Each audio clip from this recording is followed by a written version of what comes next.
Selamat pagi anak-anak. Bagaimana kabarnya hari ini? Bu Guru selalu berharap kalian dalam keadaan sehat ya.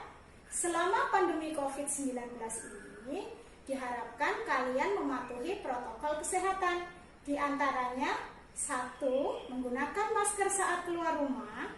Yang kedua, tetap menjaga jarak saat di kerumunan.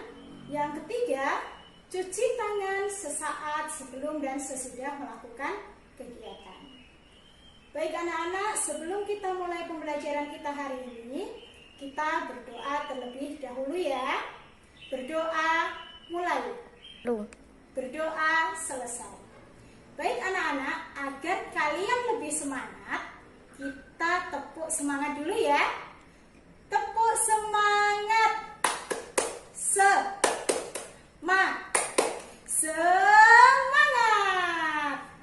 Baik, hari ini kita akan belajar tema 4, subtema 3, pembelajaran yang pertama. Setelah pembelajaran kita hari ini, diharapkan kalian dapat menganalisis dan menilai cerita tupai dan gabus. Selain itu, diharapkan juga kalian dapat menganalisis jenis-jenis pekerjaan yang ada di lingkungan kita yang berkaitan dengan sosial budaya. Serta yang terakhir, diharapkan kalian dapat merencanakan suatu kegiatan dalam rangka menghemat sumber daya alam. Baik anak-anak, coba kalian perhatikan gambar berikut ini ya. Gambar pertama adalah gambar seekor tupai.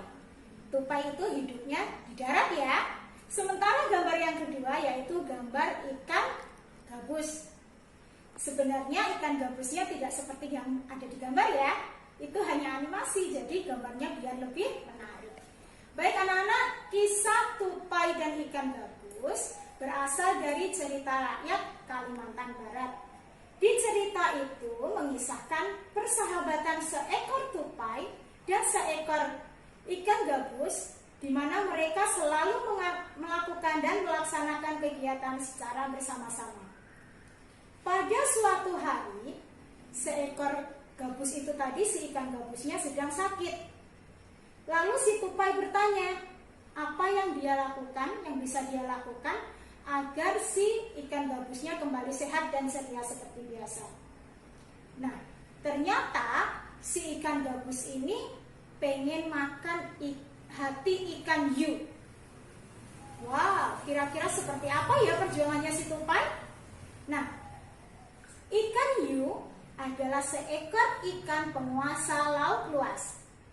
Jadi selama berhari-hari si tupai berpikir bagaimana caranya agar dia dapat mendapatkan hati ikan hiu untuk sahabatnya. Setelah berpikir sekian lamanya, akhirnya si tupai pun mendapatkan cara. Di akhir ceritanya, kalian pasti sudah membaca ya di PowerPoint yang Ibu kirimkan. Nah, di PowerPoint yang kalian baca, di akhir ceritanya, si tupai berhasil mendapatkan hati ikan hiu, lalu menyerahkannya kepada ikan gabus, dan dengan senang bahagianya ikan gabus menerima dan memakan hati ikan hiu. Tidak selang lama, ikan gabus pun kembali sehat dan ceria seperti biasa.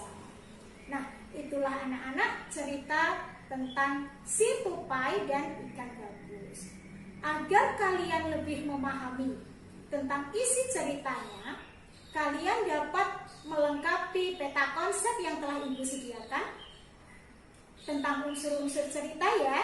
Mulai dari judulnya apa, tokohnya siapa, wataknya bagaimana, bahkan sampai ke pesan moral apa yang dapat kita ambil dari cerita tersebut. Nah, dari cerita itu, apakah kalian tahu apa sih makanannya tupai? Tupai biasanya makan kelapa ya nak ya. Dia suka sekali makan kelapa. Dan kita tahu pohon kelapa memiliki banyak sekali manfaat. Coba sebutkan apa sih manfaat pohon kelapa? Nah, iya banyak yang benar ya. Pada siang siang hari, udara yang begitu panas saat kita minum es degan, Masya Allah, luar biasa segernya ya. Selain itu, kelapa, buahnya yang sudah mulai tua bisa kita gunakan sebagai santan. Tulang daunnya dapat kita gunakan sebagai sapu lidi. Bahkan, batangnya pun bisa kita gunakan sebagai jembatan. Nah, anak-anak, apakah kalian tahu batok kelapa? Loh, Batok kelapa banyak sekali dimanfaatkan untuk kerajinan. Bahkan kerajinan yang saat ini banyak diminati, banyak yang terbuat dari kayu. Nah, agar kalian lebih mengetahui tentang pengrajin kayu, kalian dapat mengakses link video yang telah Ibu kirimkan ya. Di cerita video tersebut, kalian akan menyaksikan laptop si Unyil tentang seorang pengrajin kayu. Nah, setelah kalian menyaksikan video tersebut, kalian dapat membaca satu paragraf yang ada di buku paket kalian. tuh, Dari bacaan dan video tersebut, kalian diminta untuk melengkapi soal sebanyak 3 poin ya. Di antaranya yaitu tentang apa yang dihasilkan dari pekerjaan ayahnya Beni. Untuk hasil kalian dapat mendiskusikannya bersama kelompok kalian yang telah kita bentuk beberapa waktu yang lalu ya. Kalian bisa sharing, bisa bertukar pendapat baik melalui voice note maupun kalian dapat melakukan video call bersama teman-teman kelompok kalian. loh, Dari video pengrajin kayu dan paragraf yang telah kalian baca, kita tahu bahwa kebutuhan akan kayu peminatnya sangat banyak sekali. Contohnya di rumah kita banyak sekali perabotan dari kayu, misalnya kursi, meja, maupun almari. Nah, kira-kira kalau permintaan akan kayu semakin meningkat, apa yang akan terjadi dengan hutan kita ya? loh, Nah, coba kalian perhatikan gambar hutan Kalimantan berikut ini.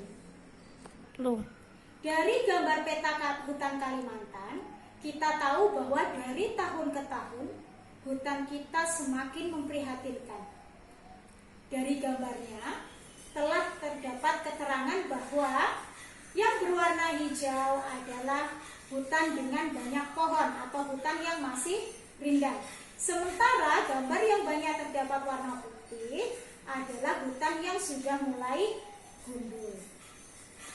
loh, Agar kalian lebih paham tentang keadaan hutan di Kalimantan, kalian bisa mengisikan tabel ataupun kotak-kotak yang telah Ibu kirimkan ke grup WA kita ya. loh, Nah, dari tabel tersebut kalian akan melengkapi data dari tahun ke tahun tentang keadaan hutan Kalimantan kita.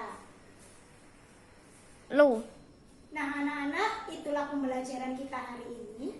Untuk bahan evaluasinya, Bu Guru telah mengirimkan soal ke Google Classroom kita ya.